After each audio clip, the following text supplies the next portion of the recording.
là, je suis en train de lui donner la manière de peindre, donc pour les 2 couches de base. Je dis que la première un peu plus proche et un peu moins vive, la deuxième un peu plus éloignée, un peu plus rapide. Et je lui demande de pas attendre entre les 2 faces de base.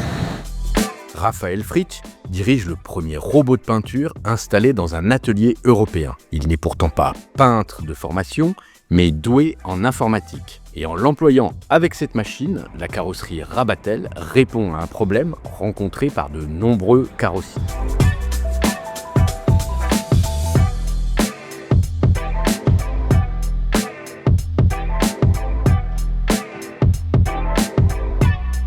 Comme beaucoup de mes confrères, j'arrive pas à trouver de compagnons, c'est très compliqué.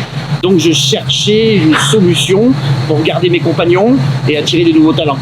Quand on m'a présenté cette machine, je suis parti en Chine à Wuhan voir la machine première fois. Donc j'avais peur de la qualité du produit, de l'entretien du produit. Et finalement, quand je suis allé à Wuhan et que j'ai vu la machine en fonctionnement, je suis resté très surpris et j'ai d'ailleurs commandé la première. L'installation, donc c'est les Chinois de l'entreprise qui a créé le robot qui sont venus pour toute la partie paramétrage, on a dû régler la quantité de produits à mettre, etc. en fonction du type de peinture qu'on utilise. Alors d'abord on a une partie où on va scanner les véhicules pour créer la base de données en 3D des véhicules. Et ensuite, une fois que les véhicules sont rentrés dans la base de données, on va affecter des tâches au robot tout simplement avec le logiciel qui est vraiment simple à utiliser et on va lui donner quels éléments on veut peindre sur le véhicule. Que la colorimétrie, l'application du robot est tellement bonne que si on choisit la bonne plaquette, comme par exemple la Mégane, certes c'est un vieux véhicule donc je ne serais pas trop embêté, on est plutôt pas mal en termes de teinte.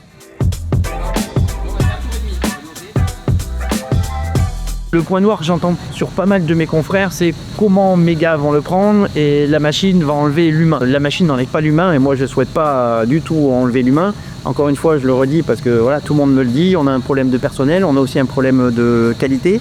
On a un problème d'heures. Bon, ici, ils sont en 35 heures, donc à midi, ça s'arrête et à 17 h il n'y a plus personne. Moi, hier soir, à 19 h, je suis encore en train de peindre avec le robot parce que je faisais ma facturation, le robot peignait. Donc, ça me permet d'ouvrir encore plus mes heures de cabine, de produire encore un petit peu plus. Et au final, la boîte est rentable et ben, tout le monde aura des plumes à la fin de l'année et tout le monde sera content finalement qu'il y ait le robot.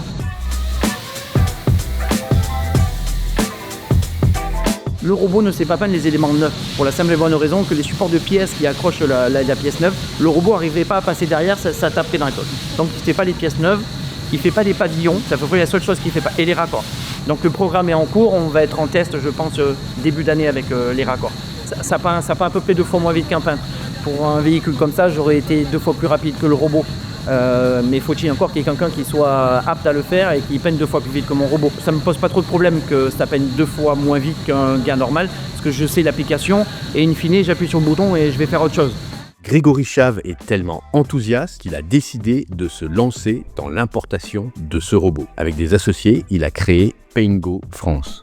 Alors à partir du moment où on commande une machine, premier point, on passe chez le réparateur parce qu'il faut qu'on check et qu'on liste un petit peu où on va mettre la machine. La machine ne rentre pas dans n'importe quelle cabine, dans n'importe quel lieu, c'est très important. On fait un check, il faut des prises, il faut de l'USB, il faut pas mal de choses avant.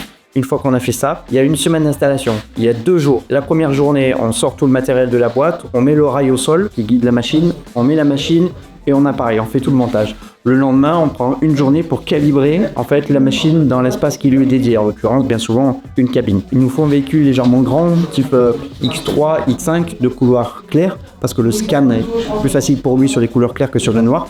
Et là, on scanne la machine, on la met dans son atmosphère, enfin dans son ambiance en 3D. Et ouais. Donc il y a 2 jours de préparation, dès le 3e jour, on peut attaquer l'application. Je pense qu'on va rester chez les carrossiers entre 1 semaine et 15 jours.